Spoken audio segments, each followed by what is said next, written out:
August 7th, 1938, Greenwood, Mississippi.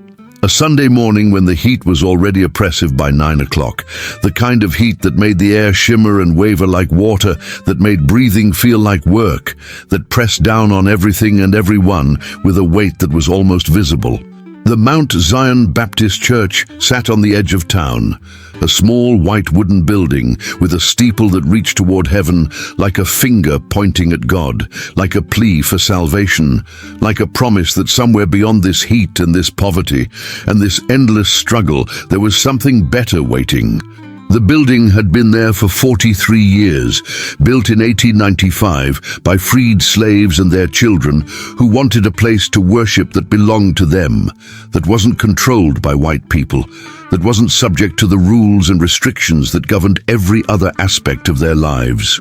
The church could hold maybe 150 people if everyone squeezed together, if children sat on parents' laps, if people stood along the walls and in the back near the door. On this particular Sunday morning, there were 137 people inside Mount Zion Baptist Church. 137 souls who had come to worship, to sing, to pray, to find some relief from the burdens of their lives, to connect with something larger than themselves, to remember that they were children of God, even if the world treated them as less than human. They filled the wooden pews that had been polished smooth by decades of use, that had absorbed the prayers and tears and hopes of generations. They fanned themselves with paper fans donated by the local funeral home, fans with a picture of Jesus on one side and the funeral home's name and phone number on the other. They wore their Sunday best, dresses that had been washed and pressed and mended countless times, suits that were too hot for August but were worn anyway because you dressed up for church, you showed respect for God's house, you presented yourself as well as you could manage. Reverend Thomas Isaiah Crawford stood at the pulpit at the front of the church. He was 62 years old, had been preaching for 38 years, had served as pastor of Mount Zion for the last 22. He was a large man, not fat but substantial, with a presence that filled the room even before he started speaking. His voice was deep and resonant, trained over decades to project to the back of the room without shouting, to convey authority and compassion in equal measure, to make people listen and believe and feel something. He had seen a lot in his 62 years, had been born into slavery in the final years before emancipation, though he was too young to remember it clearly, had lived through Reconstruction and the brief hopeful years when it seemed like maybe things would get better, maybe black people would be allowed to build lives and accumulate wealth and participate in democracy, had watched that hope die as Jim Crow laws spread across the South like a disease, as lynchings became commonplace, as every gain was rolled back and every door was slammed shut. But Reverend Crawford still believed, still had faith that God was watching, that justice would eventually prevail, that suffering had meaning even if he couldn't always see what that meaning was. He preached that faith every Sunday, stood in his pulpit, and told his congregation that they mattered to God, that their struggles were seen, that their pain would not be forgotten, that someday, if not in this life then in the next, they would receive their reward and their oppressors would face judgment. The service had started at 9 o'clock sharp, as it always did. The choir had sung 2 hymns, their voices blending in harmonies that had been practiced at Thursday night rehearsal, that lifted up through the open windows and out into the August morning like prayers made of sound. The deacons had taken up collection, passing wooden plates down each row, while people dropped in coins and occasional bills, whatever they could spare from wages that were barely enough to survive on. Children had recited Bible verses they had memorized in Sunday school, standing at the front of the church with nervous voices and sweating faces, proud of themselves for remembering every word, for not making mistakes in front of all these people. Now at 10:30, Reverend Crawford was halfway through his sermon. He was preaching from the book of Exodus, from the story of Moses and the burning bush, about how God called people to do hard things, how God appeared in unexpected places, how the sacred could manifest in the ordinary if you had eyes to see it and ears to hear it. His voice rose and fell with practiced rhythm, building to crescendos and dropping to near whispers, using silence as effectively as sound, holding the congregation's attention through sheer force of personality and decades of experience. People in the pews responded with the call and response pattern that was fundamental to black church tradition, calling out, "Amen" and "Tell it, Reverend" and "Yes, Lord" at appropriate moments, participating in the sermon rather than just listening to it, creating a dialogue between preacher and congregation that made worship a communal act rather than a performance. The church was lit by candles. Mount Zion didn't have electricity. Most black churches in rural Mississippi in 1938 didn't have electricity. So on Sunday mornings, before the service started, the deacons would light candles placed in holders along the walls, on the windowsills, at the front of the church near the pulpit and the choir loft. Maybe 40 or 50 candles in total, their flames providing light that was warm and flickering and somehow appropriate for a space dedicated to worship, more fitting than the harsh glare of electric bulbs would have been. The candles created shadows that danced on the walls, that moved with every breath of air that came through the windows, that made the space feel alive in a way that was both comforting and slightly unsettling. They created an atmosphere that was separate from the outside world, that marked this space as different, as special, as set apart for holy purposes. At exactly 10:37, while Reverend Crawford was mid-sentence in his sermon, while the congregation was leaning forward in their seats listening to him explain how Moses had to remove his shoes because he was standing on holy ground, the front door of the church opened. Everyone heard it. The old hinges creaked, a sound that cut through Reverend Crawford's voice and caused him to pause mid-word. 137 heads turned toward the back of the church to see who was arriving this late, who had the audacity to interrupt the sermon by coming in halfway through the service, and Robert Johnson walked in. He stood in the doorway for a moment, backlit by the bright August sunlight outside, his face in shadow, his thin frame outlined against the white-hot sky. He wore dark pants and a white shirt with the sleeves rolled up to his elbows. No jacket despite this being church. No tie. No hat. His guitar case was in his left hand, hanging at his side like it was part of his body, like an extension of himself that he couldn't be separated from even in God's house. For several seconds nobody moved, nobody spoke. The church was absolutely silent, except for the sound of breathing and the faint crackling of candle flames and the distant sound of birds outside. Robert Johnson stood in that doorway, looking into the church at 137 people who were all staring back at him. And then he stepped inside, pulled the door closed behind him, started walking down the center aisle toward the front of the church. His footsteps on the wooden floor were loud in the silence, each step echoing off the walls, marking time like a slow drumbeat. He walked with his eyes forward, not looking at the people on either side of him, not acknowledging their stares, moving with purpose toward the front of the church like he had every right to be there, like he belonged in this space as much as anyone else. But Robert Johnson didn't belong there. Everyone in that church knew it. Robert Johnson didn't attend Mount Zion Baptist Church, didn't attend any church as far as anyone knew. He was known throughout the Delta as a blues musician, a juke joint player, someone who spent his Saturday nights making music for dancing and drinking and all the activities that church people considered sinful. Reverend Crawford had preached about Robert Johnson specifically, had warned his congregation about the dangers of blues music, had called it the devil's music and said that good Christian people should stay away from the juke joints where it was played, had said that Robert Johnson in particular was dangerous, that the stories about him were true, that his talent came from dark places and his music led people away from God rather than toward him.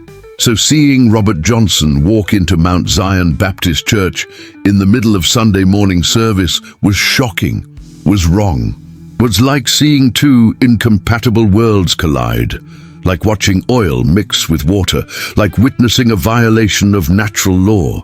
Robert walked past rows of people who shrank back from him, who pulled their children closer, who clutched their Bibles tighter. He walked past Sister Mary Johnson, who had known him since he was a child, and who looked at him now with fear and sadness mixed together. He walked past Brother James Thomas, who had heard Robert play at a juke joint once and had come home feeling guilty and disturbed by how much he had enjoyed music that came from such unholy sources. He walked past families and individuals and couples, past the young and the old, past people who knew him and people who only knew his reputation. And as he walked, something happened. Something that 137 people would witness and would never forget and would spend the rest of their lives trying to explain. The candles started going out, not all at once, sequentially, starting from the back of the church and moving forward, following Robert's progress down the aisle. As he passed each row of pews, the candles nearest to him guttered and died, their flames disappearing like they had been pinched between invisible fingers, like the oxygen had been suddenly removed from around them, like something was consuming the light as Robert moved through the space. The first candle to go out was on the back wall, near the door where Robert had entered. Its flame flickered once, twice, and then vanished, leaving only a thin trail of smoke rising from the wick. Then the candles on the windowsills near the back pews went out, one after another in rapid succession. Then the candles further up the wall, then the ones near the middle of the church. A wave of darkness following Robert Johnson as he walked toward the altar, consuming light in its path, leaving behind only the natural illumination that came through the windows, which suddenly seemed inadequate, seemed thin and weak compared to the warm glow of the candles that had filled the space moments before. People in the congregation noticed immediately, started murmuring, started pointing, started standing up to see better what was happening. A woman near the back, named Dorothy Williams, let out a small scream and clamped her hand over her mouth. A man named Samuel Green said, "Lord have mercy," in a voice that shook. Children started crying, not understanding what was happening, but sensing the fear in the adults around them, picking up on the wrongness of the situation through the instinctive awareness that children have.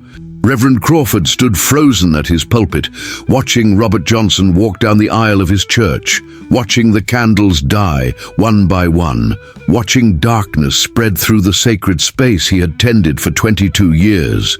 His mouth was open, but no words came out. His hands gripped the edges of the pulpit so hard his knuckles turned pale. His mind was racing, trying to understand, trying to formulate a response, trying to figure out what to do in a situation he had never encountered and had never been trained to handle. Robert continued walking, didn't hurry, didn't slow down, just maintained that same steady pace. His face showed no expression. Might have been calm, might have been resigned, might have been sad. It was impossible to tell. The guitar case swung slightly with each step, the only part of him that moved beyond the basic mechanics of walking. Behind him, the trail of extinguished candles marked his path like footprints, like evidence of his passage, like proof that something unnatural was happening. By the time Robert reached the halfway point in the church, roughly 25 candles had gone out. The back half of the church was noticeably darker now, the remaining candles in the front, unable to fully compensate for the lost light. Shadows that had been dancing gently on the walls now seemed deeper, more solid, more ominous. The atmosphere in the church had changed from holy to something else, something that made people's skin prickle and their breathing speed up and their hearts pound in their chests. A deacon named William Foster, a large man who worked in the cotton fields and had the muscular build of someone who did hard physical labor every day of his life, stood up from his seat near the front of the church. He moved into the aisle, positioning himself between Robert Johnson and the altar, blocking Robert's path with his substantial body. "You need to leave," William said, his voice loud enough to carry through the church, but shaking despite his size and strength. "You're not welcome here. This is God's house. You need to leave right now." Robert stopped walking, looked at William Foster standing in front of him, This large man trying to protect his church from something he didn't understand. Robert's expression didn't change.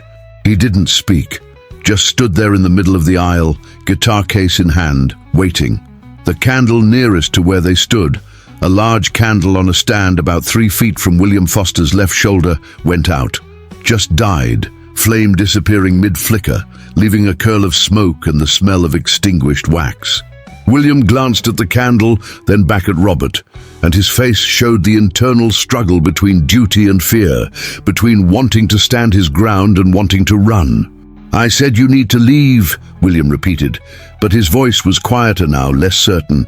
"Please, whatever you want, whatever you're doing, please just go. Don't bring this into our church." Robert Johnson spoke for the first time since entering the building. His voice was quiet, almost gentle, but it carried through the silent church with perfect clarity. Every one of those 137 people heard every word. "I came to pray," Robert said. "That's all. I know I'm not welcome. I know what people say about me. I know Reverend Crawford preaches against me and my music, but I came to pray anyway, because I'm dying, and I'm scared, and I don't know where else to go." The simplicity of the statement, the honesty in his voice, the admission of fear from someone who was supposed to be fearless, stopped William Foster in his tracks.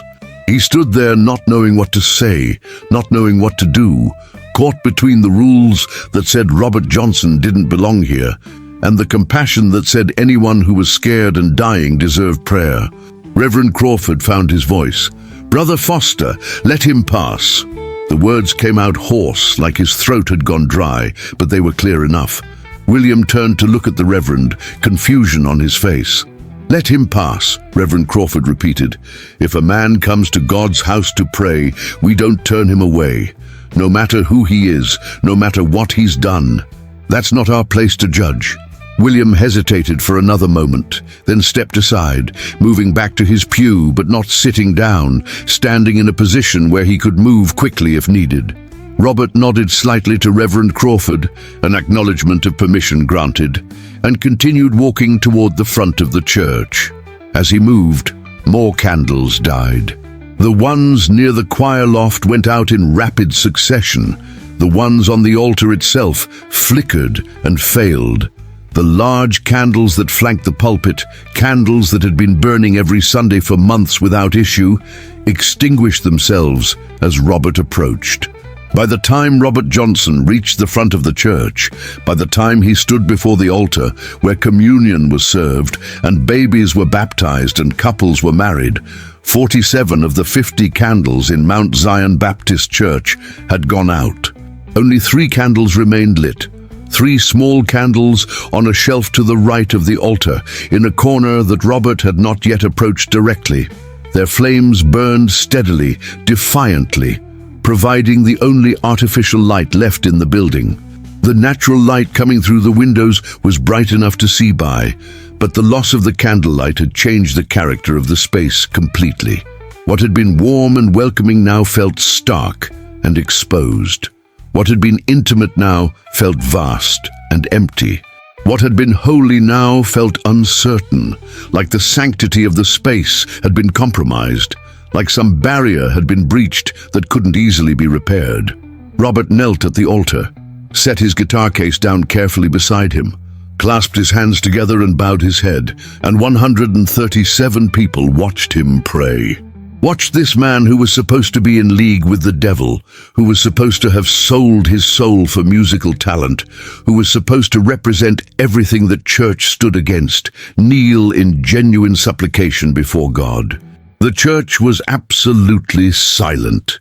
Even the children had stopped crying, sensing that something profound was happening, something that required quiet and attention. Reverend Crawford stood at his pulpit watching Robert Johnson pray at his altar, and his face showed a mixture of emotions too complex to pass. Anger that his service had been interrupted, that his sacred space had been invaded. Fear at what the extinguished candles meant, at what kind of power or curse or presence accompanied this man. Compassion for someone who was clearly suffering, who had admitted to being scared and dying and seeking comfort.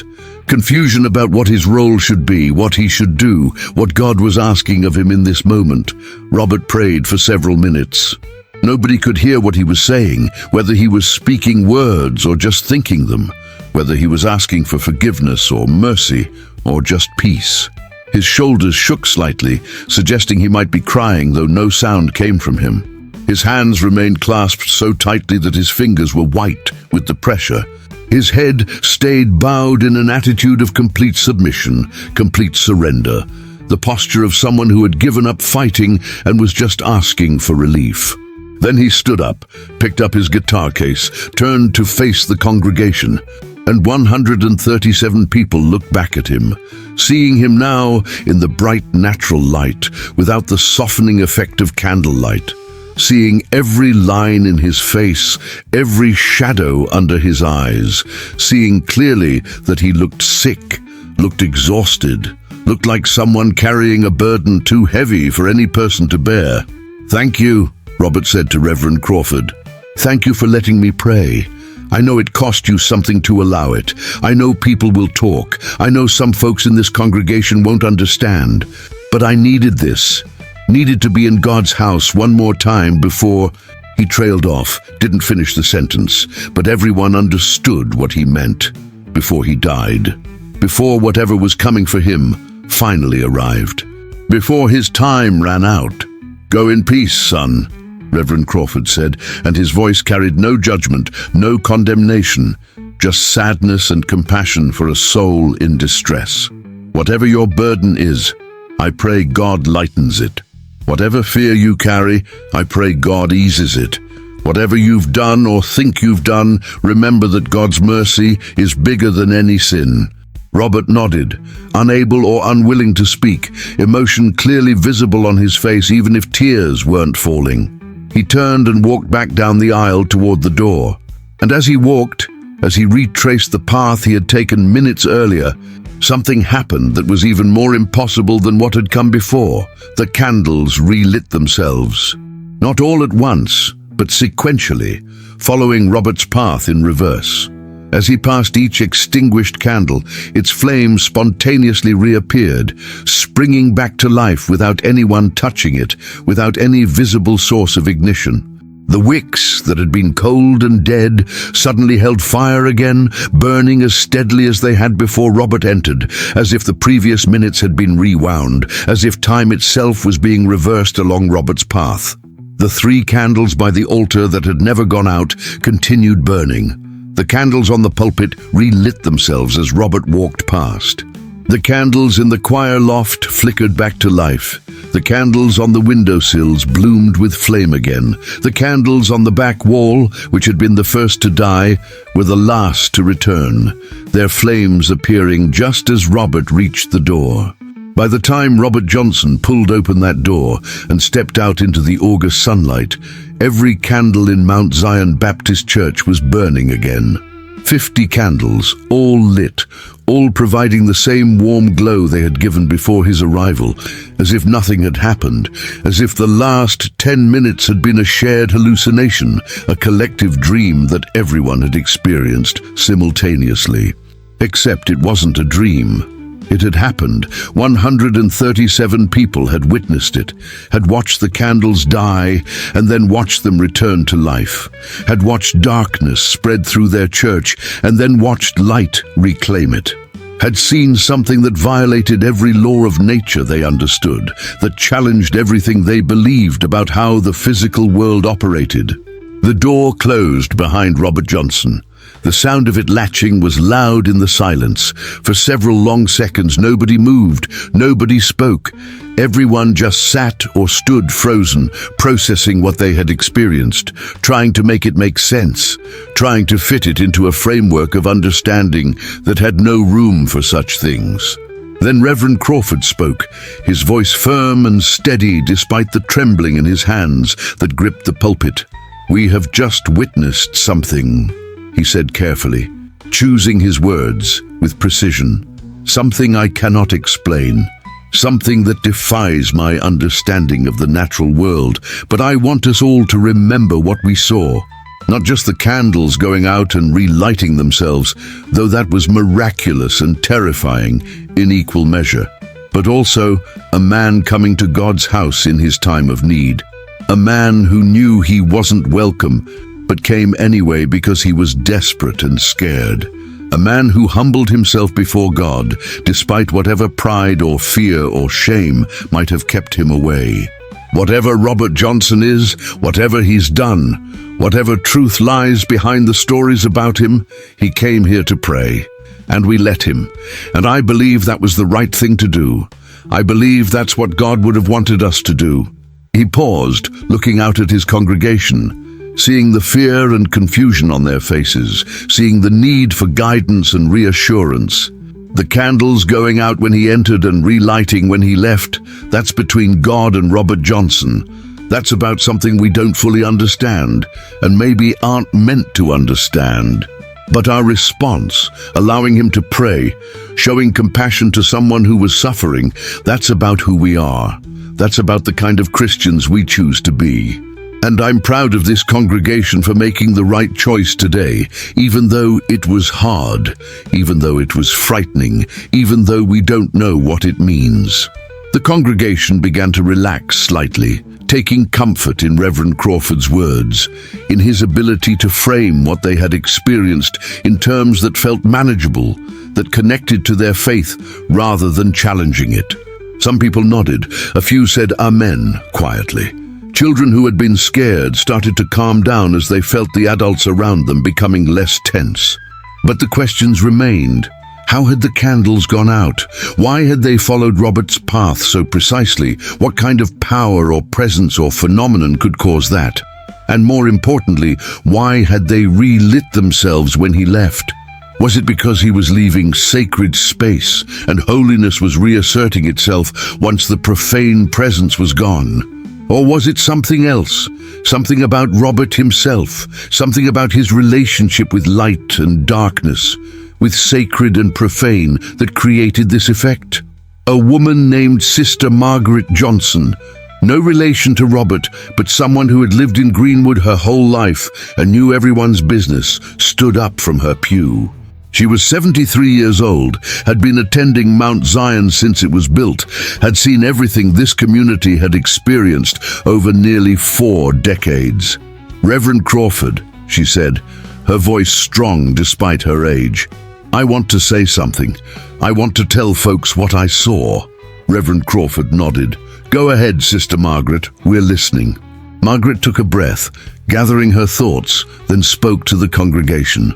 "I knew Robert Johnson when he was a boy, knew his mama.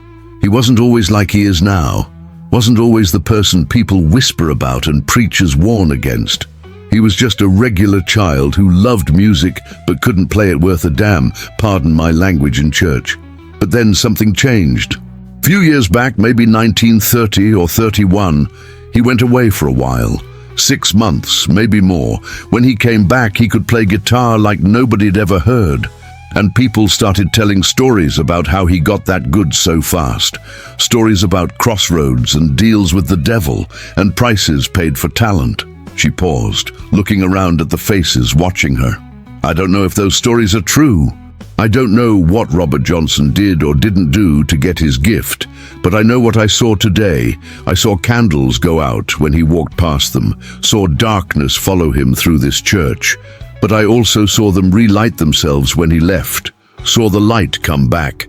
And I think that means something. I think it means whatever darkness Robert carries, it doesn't have complete power over him. I think it means there's still light in there somewhere, still something that responds to holiness, that acknowledges God's presence even if it can't fully enter into it." She sat back down, having said her piece. Several people murmured agreement, others looked thoughtful, considering her interpretation. Reverend Crawford nodded slowly. "Thank you, Sister Margaret. I think you're right. I think what we witnessed today was evidence of a soul in conflict. A man caught between darkness and light, between damnation and redemption, between what he's done and what he wishes he could undo. And I think our job as Christians is not to condemn him, but to pray for him, to hope that the light wins that battle happening inside him. The service continued, though the sermon Reverend Crawford had been preaching before Robert Johnson's arrival was abandoned. Instead, he spoke extemporaneously about compassion and judgment, about how God's mercy is available to everyone who seeks it, about how we should be careful about deciding who is beyond saving, because we can't see into people's hearts the way God can. The choir sang another hymn, though their voices were subdued, still shaken by what they had witnessed. More prayers were offered, many of them explicitly for Robert Johnson, asking God to ease his fear and lighten his burden, and grant him peace in whatever time he had left. When the service finally ended around 11:45, more than an hour later than usual, people didn't rush to leave the way they sometimes did, eager to get home and out of their Sunday clothes and into the business of Sunday dinner.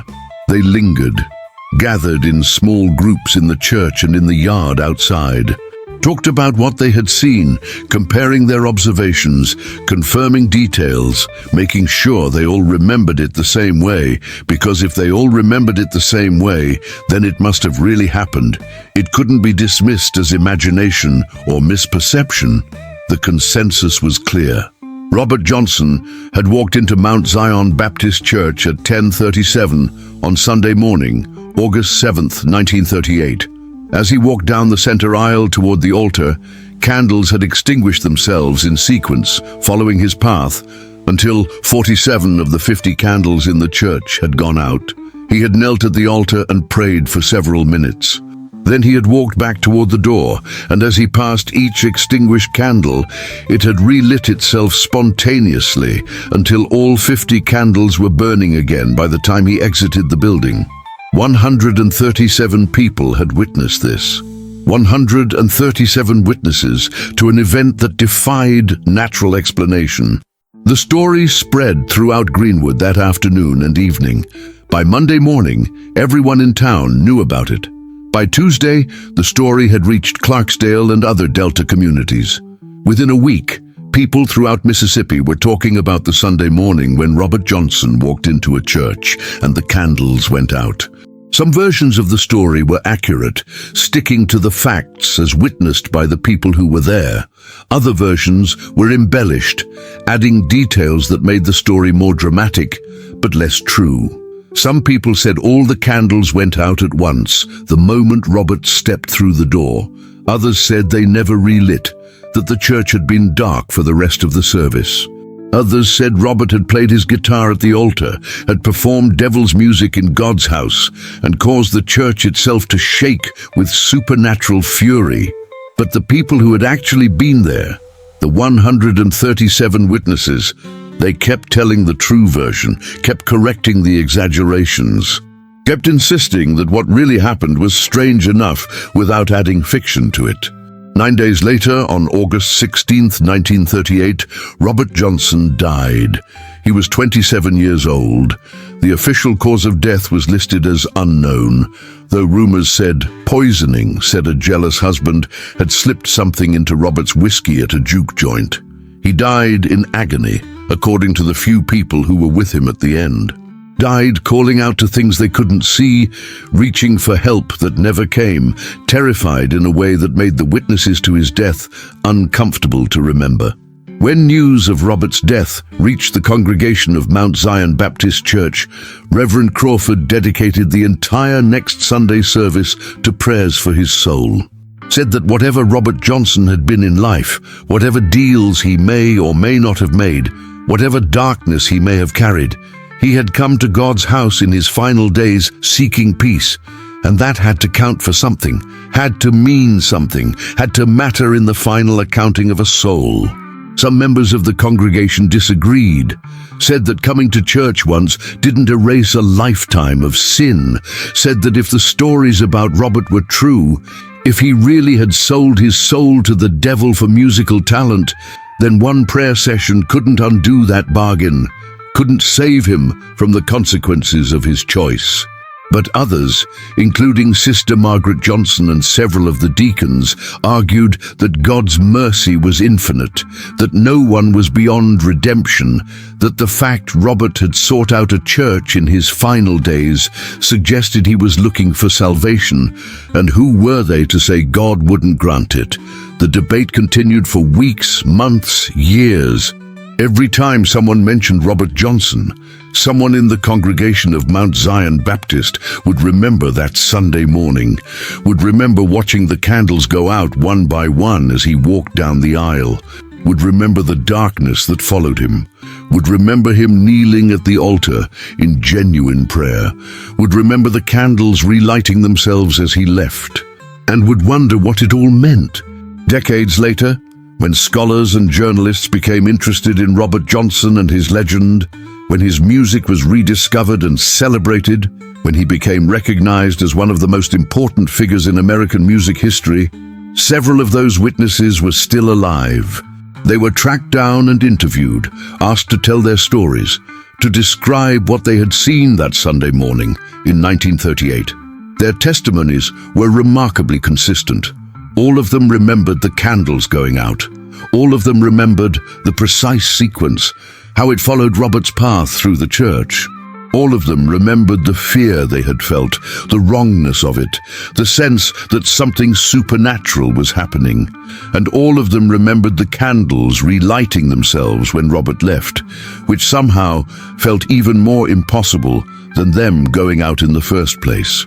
One of those witnesses was Dorothy Williams, the woman who had screamed when the first candles went out. She was interviewed in 1982, when she was 83 years old, 44 years after the event. The interview was recorded and later transcribed.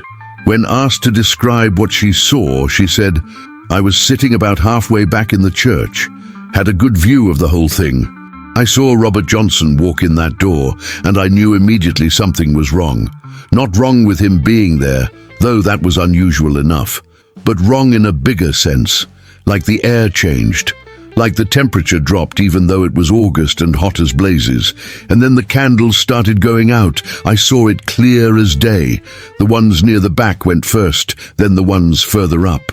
Following him like a shadow follows a person, except this was a shadow made of darkness, made of absence of light. By the time he got to the altar, most of the candles in that church were out." She paused in the interview, remembering. But what got me, what I think about even now all these years later, was how they came back on when he left. Because that seemed like it took more power than making them go out. Making fire appear from nothing, that's creation. That's the opposite of destruction, and I don't know what it means. Don't know if it means Robert Johnson had power over light itself, or if it means the church had power to resist whatever darkness he brought with him, or if it means something else entirely that I'm not smart enough to understand. But I know what I saw. I was there, and I'll remember it until the day I die. Another witness, Samuel Green, was interviewed in 1979 when he was 71 years old. He had been a deacon at Mount Zion in 1938, had been one of the men responsible for lighting the candles before each service. He knew those candles intimately, knew how they burned, knew how long they lasted, knew their quirks and tendencies. When asked about that Sunday morning, he said, "Those candles didn't just go out like they'd been blown on, or like a breeze came through. They went out like someone had thrown a switch, like the oxygen around them had been removed, like something was consuming them, eating the flame. I've lit and tended candles in that church for years, before that day and years after. Never saw anything like it before or since. Candles don't just extinguish themselves in sequence like that. Candles don't relight themselves without a match or a lighter or another flame to kindle them from. What we saw that morning violated every natural law I know. And I was a deacon. I was supposed to understand God's house, supposed to know how things worked in that sacred space. But what happened that day was beyond my understanding, still is." Reverend Thomas Isaiah Crawford lived until 1951, dying at the age of 75 after serving Mount Zion Baptist Church for 35 years. In the final decade of his life, he was asked many times about that Sunday morning when Robert Johnson came to pray. He gave different answers at different times, depending on his mood and his audience and what aspect of the event he was thinking about. Sometimes he emphasized the compassion angle, talking about how important it was to welcome everyone into God's house, regardless of their reputation or their past. Sometimes he focused on the supernatural aspect, acknowledging that what happened to those candles couldn't be explained by science or rational thought, that it was evidence of powers and forces beyond human comprehension. But the answer he gave most consistently, the theme he returned to again and again, was about the importance of not judging. In an interview conducted in 1948, 3 years before his death, he said, "People want to know what I think happened that morning, want to know if I think Robert Johnson was possessed by the devil or blessed by God or something in between. And the truth is, I don't know. I don't know what caused those candles to behave the way they did. Don't know if it was Robert himself, something he carried with him, or if it was the church responding to his presence, or if it was God making a statement about something I'm too limited to understand. What I do know is that a scared, dying man came to my church looking for peace, and I let him pray, and I believe that was right. I believe that's what God would have wanted. Everything else, all the questions about the candles and the darkness and what it means, that's above my pay grade. That's between Robert Johnson and God. My job was just to show compassion, and I hope I did that." The candles themselves became objects of interest, and for some people, veneration. Several members of the congregation wanted to preserve them, to keep them as evidence of what had happened, as proof of a miracle or a supernatural event. But Reverend Crawford refused, said they were just candles, said treating them as holy relics was dangerously close to idolatry, said what mattered was what happened, not the physical objects involved. So the candles were used until they burned down completely, were replaced with new candles that served the same purpose, and the physical evidence of that Sunday morning disappeared. But the memory remained, was passed down through families. Parents told children who told their own children who told their children. The story became part of the community's history, part of Mount Zion Baptist Church's identity, a reminder that they had witnessed something inexplicable, a reminder that the world contained mysteries that couldn't be fully understood or explained. The event has been analyzed and interpreted through multiple lenses over the decades. Religious scholars have discussed it as an example of the conflict between sacred and profane, between Christianity and African spiritual traditions that survived in the blues, between institutional religion and individual spiritual experience. They've debated whether the candles going out represented evil entering a holy space, or whether it represented something more complex, some interaction between different types of spiritual power that doesn't fit neatly into categories of good and evil. Skeptics have tried to find rational explanations, suggested that maybe a sudden change in air pressure caused the candles to go out in sequence. Maybe Robert's walking created air currents that affected the flames. Maybe it was coincidence, multiple candles reaching the end of their wicks at approximately the same time, and pattern-seeking human brains made it seem more coordinated than it really was. But these explanations don't account for the precision of the sequence, the exact correlation with Robert's movement, or most importantly, the relighting of the candles without any visible source of ignition. Folklorists have catalogued the story as an example of American supernatural folklore, similar to stories about lights behaving strangely in the presence of certain individuals, about sacred spaces responding to the presence of evil or holiness, about the physical world manifesting spiritual realities in visible ways. They've noted how the story fits into the larger mythology surrounding Robert Johnson, how it reinforces the narrative of him as someone who existed in both natural and supernatural realms, who carried power that was both gift and curse. Musicians and music historians have used the story as evidence that Robert Johnson's legend is based on real events that people genuinely found inexplicable and frightening. Have pointed out that while some stories about him are clearly exaggerations or inventions added after his death, this particular story has too many witnesses and too much documentation to be dismissed as pure fiction. Something happened in that church.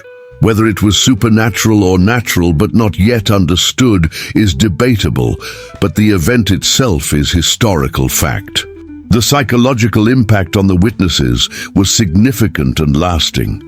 Many of them reported that the experience changed how they thought about the boundaries between natural and supernatural, between what science could explain and what remained mysterious. Several people said it strengthened their faith, made them more certain that God existed and was active in the world, because how else could candles relight themselves except through divine intervention? Others said it complicated their faith, made them question whether they really understood the spiritual realm as well as they thought they did, made them wonder what other powers and forces existed that their religion didn't adequately account for. A few people said it frightened them in a way that never completely faded, made them more cautious about dismissing supernatural claims, made them more aware that the world might operate according to rules they didn't understand and couldn't control. For the children who were in the church that morning, most of them between 5 and 12 years old, the experience became a defining memory of their childhood. Several of them, when interviewed as adults, said it was the first time they realized the world was stranger than they had been taught. The first time they experienced genuine fear in a place they had always considered safe. The first time they understood that adults didn't have all the answers and couldn't protect them from everything. Some found this realization traumatic. Others found it oddly liberating, said it made them more curious about the world, more willing to question accepted explanations, more open to possibilities beyond conventional understanding. Mount Zion Baptist Church continued to function for many more decades after that Sunday morning. The building still stands today, though it's no longer used as a church. The congregation outgrew the small wooden structure and built a larger brick building in 1967. The old church was sold and converted into a community center, then later into a small museum dedicated to Delta Blues history. Visitors can tour the building, can stand in the space where 137 people witnessed candles extinguishing and relighting themselves in the presence of Robert Johnson. The current caretaker, a woman named Juanita Thompson, whose grandmother was in the congregation that morning, sometimes tells the story to tourists and blues enthusiasts who come seeking connection to Robert Johnson's legend. She shows them where the altar was, where Robert knelt to pray, shows them where Reverend Crawford stood at the pulpit, shows them the approximate path Robert walked down the center aisle, points out where candles would have been placed along the walls and windowsills. And she tells them what her grandmother told her, that Robert Johnson came to that church not as a defiant gesture or a performance or a publicity stunt, but as a genuinely desperate act, that he was dying and he knew it, and he was scared, and he wanted to pray in a holy place one more time before the end came. That whatever darkness he carried, whatever deals he had made, whatever prices he was paying, didn't negate his fundamental humanity, his capacity for fear and hope, and the desire for redemption. The story of that Sunday morning has become inseparable from Robert Johnson's larger legend. It's cited in biographies, mentioned in documentaries, referenced in songs and poems and novels inspired by his life and music. It's one of the most well-documented supernatural claims associated with him, with 137 witnesses whose testimonies have been preserved in various forms. And it's one of the most theologically interesting, raising questions about grace and judgment, about whether certain actions place someone beyond redemption or whether God's mercy really is infinite, the way Christian doctrine claims. Some religious thinkers have used the story as a parable about welcoming the outcast. about showing compassion even to those society has condemned, about recognizing the humanity in people we're inclined to dismiss or fear.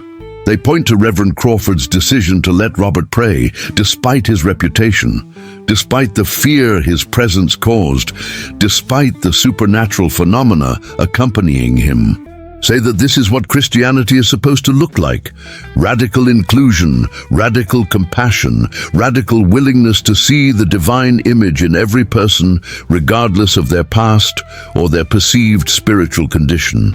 Others have used the story as a warning about the dangers of welcoming evil into sacred spaces, about being too open-minded, about failing to maintain boundaries between holy and profane.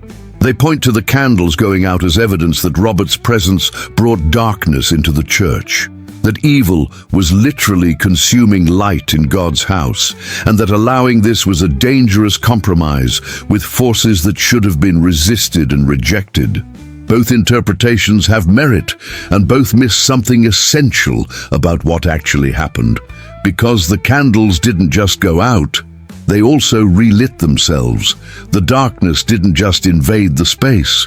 It also retreated. Whatever Robert Johnson carried with him, whatever spiritual condition he represented, it wasn't simple, wasn't purely evil or purely good. It was something more complex, more ambiguous, more human than either interpretation allows for. He was a man who had made choices and was living with consequences.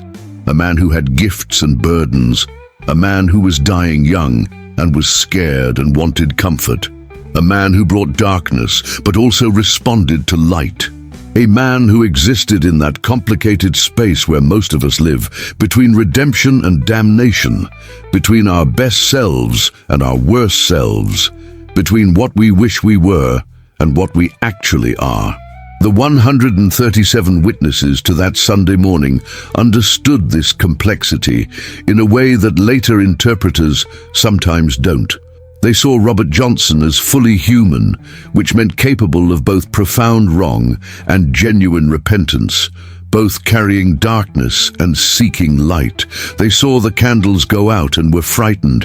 They saw the candles relight and were awed. And most of them concluded that they had witnessed something that transcended their ability to fully understand, but didn't transcend God's ability to work with, to redeem, to incorporate into a larger story of salvation that includes even the most broken and compromised souls. This is the story of that morning. The story of August 7th, 1938, when Robert Johnson walked into Mount Zion Baptist Church in Greenwood, Mississippi, and 137 people watched candles extinguish themselves in sequence as he passed and then relight themselves as he left. The story of a dying man seeking prayer in a place he knew didn't want him. The story of a community choosing compassion over judgment, even in the face of inexplicable fear. The story of darkness and light interacting in ways that suggest the spiritual realm is more complex and mysterious than our theologies usually admit. The witnesses are nearly all gone now, those 137 people who saw it firsthand. Time has done what it does, has claimed them one by one, has moved them from the category of living witnesses to historical record. But their testimonies remain, preserved in interviews and church records and family stories. And the story itself remains, passed down through generations, adapted and reinterpreted, and sometimes embellished, but never fully losing its essential truth. That something impossible happened, that the natural laws that govern how flames behave were suspended for a few minutes, that 137 people saw it. That it mattered then and matters now, though what exactly it means is still being debated decades later. If you visit Greenwood, Mississippi today, if you seek out the old Mount Zion Baptist Church building that's now a blues museum, if you stand in that space and imagine it filled with 137 people on a hot August morning, you might feel something, might sense that the walls remember, that the space itself holds the memory of what happened here. that the boundary between natural and supernatural is thinner in some places than others, and this is one of those places. Or you might feel nothing, might see just an old wooden building with historical significance because of its connection to Robert Johnson, but no particular spiritual weight beyond that. Either way, the story remains.